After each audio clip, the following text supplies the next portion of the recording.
8 da mañá, 27 minutos. Hoxe saudamos a que será nova eurodeputada no Parlamento Europeo. Xa tivo experiencia, ten experiencia como eurodeputada, pero nas próximas horas regresa ao seu escano en Bruxelas, en Estrasburgo e na Unión Europea. Xosé Luis López Vila, con que falaremos? Pois imos falar nos próximos minutos con Ana Miranda, a voceira do BNG en Bruselas, que tomará posesión, como ti decías, do seu escano rotatorio dentro da candidatura Os Povos Deciden no Parlamento Europeo mañá mércores. Como eurodeputado do BNG ocupará o seu escano dentro do Grupo dos Verdes Alianza Libre Europea, sustituindo a Josu Juaristi, de H. Bildu. Esta viguesa, nacida en Cuntis, é xurista, experta en dereito comunitario e posúe unha longa experiencia no Parlamento Europeo. Ela afirma que as súas prioridades serán a defensa dos sectores productivos, a loita contra a precariedade laboral e a defensa de Galicia como nación. Ademais, a parlamentaria nacionalista tamén anunciou que rematará co traballo realizado sobre o accidente do Albia en Angrois. Tamén apuntou que aproveitará a lingua portuguesa para poder levar de algún xeito o idioma galego ás intervencións na Eurocámara, algo que xa fixera, lembramos, o deputado Camilo Nogueira nos anos 90. Falaremos con ela destes e doutros asuntos da actualidade. Os está connosco na Radio Galega. Está dende Bruxelas, a quen saudamos xa, Ana Miranda. Que tal, moi bons días? Hola, moi bo día, Kiko, bo día, Galiza, que tal? Pois encantado de falar con vostede horas antes de que tome xa posesión do escano ata final de legislatura, non? Sí, efectivamente, mañán é o día no que se toma o escano oficialmente, mañán ás 3 da tarde no plenario, e ademais aproveitando que vai estar aquí tamén acompañando a portavoz nacional do BNG, Ana Pontón, e dicir que vai moito frío, que está Bruxelas a menos 5. A menos 5. Sí. Bueno, aquí tamén estamos a piques de... Estamos a espera tamén dunha treboada, que non sei se isto é unha metáfora tamén do ambiente que se pode vivir no Europarlamento. Vostede, que agarda? Cales son as súas principais ideas que quere plasmar neste regreso ao Parlamento de Bruxelas, Ana Miranda? Bueno, é un regreso relativo porque nós non partimos de cero, non? No sentido de que nesta legislatura xa traballamos na coalición a traer iniciativas do BNG directas ao Parlamento. Pero sí é certo que coa entrada no escano pois hai novas ferramentas para poder intervir nos plenarios, para poder falar nas comisións, para poder presentar máis iniciativas. Sobre todo este escano é como o seu programa, a verdade, non? É que tenga Galicia por diante, e que ademais o que queremos é que a xente que nos votou e o resto de Galiza, ainda que non nos votara, que sinta este escano como útil, como eficaz, que sintan orgullo, que vexan que pode ser útil para o país, que o sintan como seu, non? E ese traballo feito e o feito tamén de traer problemáticas directas do país, con entrega, con compromiso, con ganas de traballar, é o que tamén fai, pois, de algún xeito que sigamos facendo que este sexa pois un escano do pobo galego e tamén un escano do social, non? Nesta legislatura hai que darlle moita prioridade, por suposto, a un tema que sempre defende o BNG nos parlamentos, que son os sectores productivos, pero tamén a situación de vulneración dos dereitos e liberdades que se está producindo nestes momentos, cos ataques á liberdade de expresión, e sobre todo a un problema que nos preocupa moitísimo, que é toda a cuestión social, non? Neste momento, as pensións máis baixas do Estado, os recortes en sanidade pública, a precariedade, a emigración da mocidade, o impacto do Brexit que vai a ter tamén en moitos sectores, e tamén na poboación galega que ali vive, e sobre todo esa recuperación do social da que pois ninguén se lembra, pero que o PP fala pois como recuperación económica, pero sen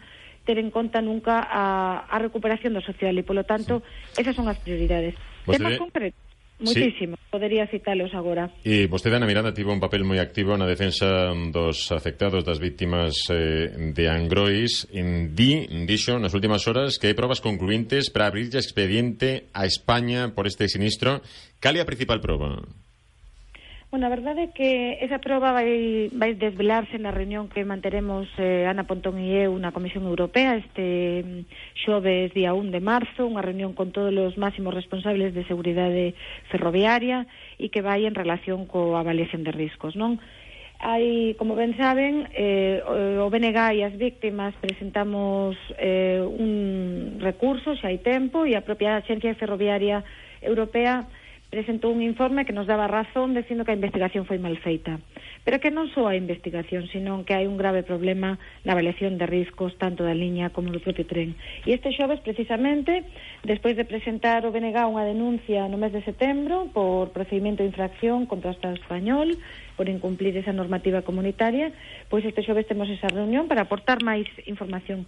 Pero o que é máis relevante tamén é que a propia Axencia Ferroviaria Europea este nestes momentos preparando un informe sobre o accidente. De feito, acaban de estar en Madrid hai uns poucos días.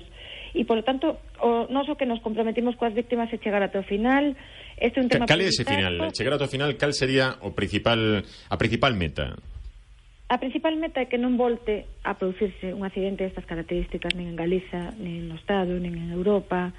A principal meta é que as víctimas reciban xustiza, e tamén a principal meta é que se aprendan as leccións para que se cumplan as normativas. Pero imputando, por exemplo, cargos políticos... Home, eso sería o normal nun Estado democrático, pero como este non é un Estado democrático, en outros países xa tería dimitido moita xente por un caso semellante. Que non haxa aínda unha comisión de investigación no Congreso, por exemplo, ou no Parlamento Galego, é xa un índice desa pouca democratización, non? Entón, Bruselas meteuse a fondo no asunto, está pedindo probas, e de feito xa anuncio que tamén no mes de abril terei unha reunión no propio Parlamento en Estrasburgo coas víctimas, coa comisaria Bulc, coa comisaria de transporte, co cal si hai unha relación directa, unha implicación, e, bueno, pois na medida do posible vamos tratar de chegar ao final, non? Para eso sirve un escano tamén, para levar os temas directamente, igual que, falando pois de temas de transporte, traer o feito de que Galiza entre no corredor atlántico, como é posible que nós tan atlánticos, non? Na zona pois tan atlántica, porta ao mundo, porta a América, porta ao Océano Atlántico, con portos de tantísima importancia tanto en pesca como en transporte de mercadorías, e que non estemos conectados coa rede transeuropea de transporte, non? Eu vivín de perto como foi toda a negociación do tema de excluir o Porto de Vigo, e a verdade é que eu creo que hai que levar estes temas por diante, non? Como decía antes, Galiza por diante. E tal como están as cousas agora mesmo, Ana Miranda, o Brexit evidentemente ainda non sabemos moito e non está a cousa tan clara ata saber concretamente o que quere Reino Unido e o que está disposto a ofrecer a Unión Europea, pero está preocupada por como pode afectar directamente a Galicia? Cree que haberá sectores que poden ser moeda de cambio en algunha negociación?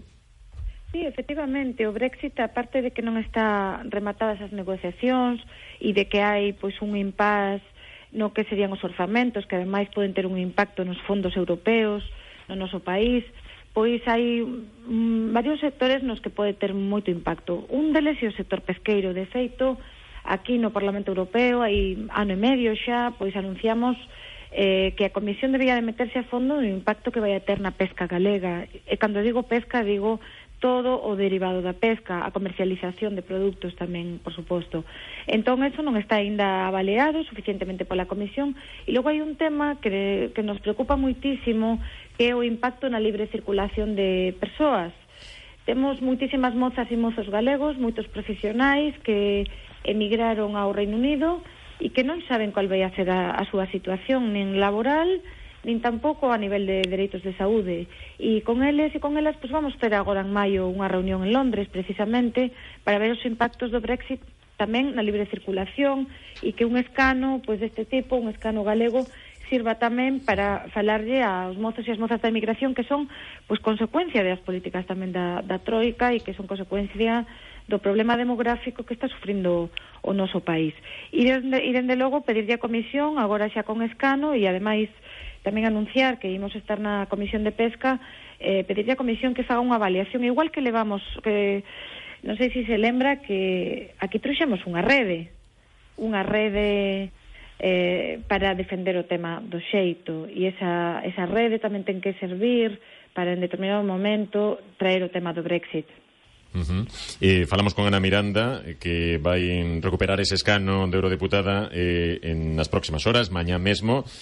Hai posibilidades de que, igual son moi iluso, non? Hai posibilidades de que exista algún tipo de lobby galego. Está vostede, está José Blanco, está Millán Mon, está Lidia Senra. Existe esa posibilidade? Ou primará máis, digamos, o aspecto ideolóxico que o aspecto das orixes?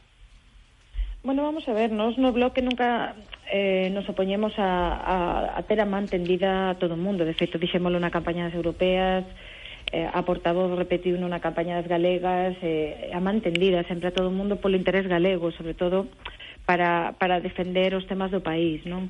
Niso non hai ningunha dúbida, e sempre estaremos dispostos pois a colaborar con quen este traballando na defensa destes intereses de país. Eso sí, coa extrema dereita, nin agua. A quen se refire? Coa extrema dereita? Bueno, aquí no Parlamento hai moita extrema dereita, como sabe. Vale. Entre os obxectivos que ten agora mesmo Ana Miranda, lembremos que vostede foi eurodeputada entre xaneiro de 2012 e xullo de 2013. Como cambiou a relación de Galicia con a Unión Europea dende esa primeira etapa agora?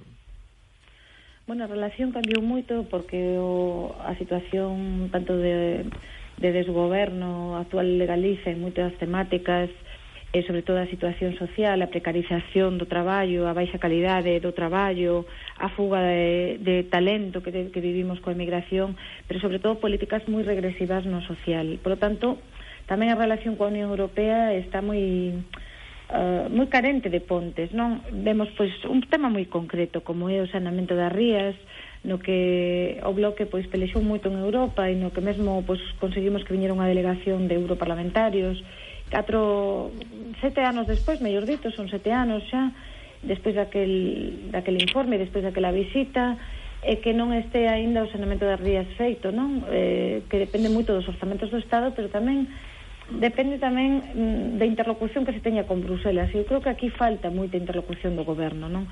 Despois tivemos este outubro un problema tan grave como foi o tema da vaga de incendios, que cada vez son máis recurrentes, e vemos que non se está avaliando como debía de facerse o impacto do cambio climático, non? Que nestes momentos xa non é unha cousa do futuro, non que se fale pois como algo que está lonxe, sino que é un problema do presente, que ademais que afecta o transporte, o turismo, aos sectores básicos, ao medio ambiente. Como non se fagan políticas que se reverta a situación, dende logo vai ser moi difícil de darlle a volta, non? Ver como ardían as neves, o efecto directo do coñecemento global. Eu creo que aí falta unha relación directa con Bruselas e hai que tamén impulsala. E ademais preocúpanos muitísimo a situación de vulnerabilidade de unha gran parte da poboación galega, non? Agora parece que a pobreza parece que se transmite por herencia, non? Xa non é que as familias sexan máis pobres, con menos recursos, senón que acabamos de ver os índices de pobreza infantil no Estado onte, non? Que saían publicados 1,5 millón de nenos. Isto non é de recibo, non é de recibo que a pobreza se transmita por herencia, non? Como está pasando, e polo tanto eu creo que este escano tamén ten que servir para falar das persoas en situación precaria, situación de pobreza, en situación pois de sen recursos, con problemas moi básicos para chegar a fin de mes, e que sexa útil tamén para loitar por outro modelo económico, non? Porque o modelo da recuperación social, dende logo, os gobernos do PP non o teñen nin en Europa, nin en Galicia, nin no Estado como prioridade, non? E nós, pois, nestes momentos, non? Que vemos que hai unha folga de xustiza, que está a sanidade pois cada vez máis privatizada, pois vamos tamén a traer estas temáticas, non? De feito, o tema das pensións, non? A primeira das iniciativas vai ser solicitarlle á Comisión Europea un informe específico sobre o impacto das pensións no Estado español. Ana Miranda, dentro do BNG vostede acomodouse, non, a Bruselas, a vida da Unión Europea, pero apetecelle ter un maior protagonismo na vida en xeral en Galicia directamente. Bueno, non me acomodo a nada, porque son unha persona moi traballadora, que durmo 4 ou 5 horas, e a verdade é que non me acomodo a nada. Me refería a iso, non o poñía en dúbida. Quero dicir que está feita porque leva moito tempo vivindo en Bruselas, non? Claro. Na ponte entre Galicia e Bruselas. Exactamente, pero a verdade teño unha vida complicada, ese tiro.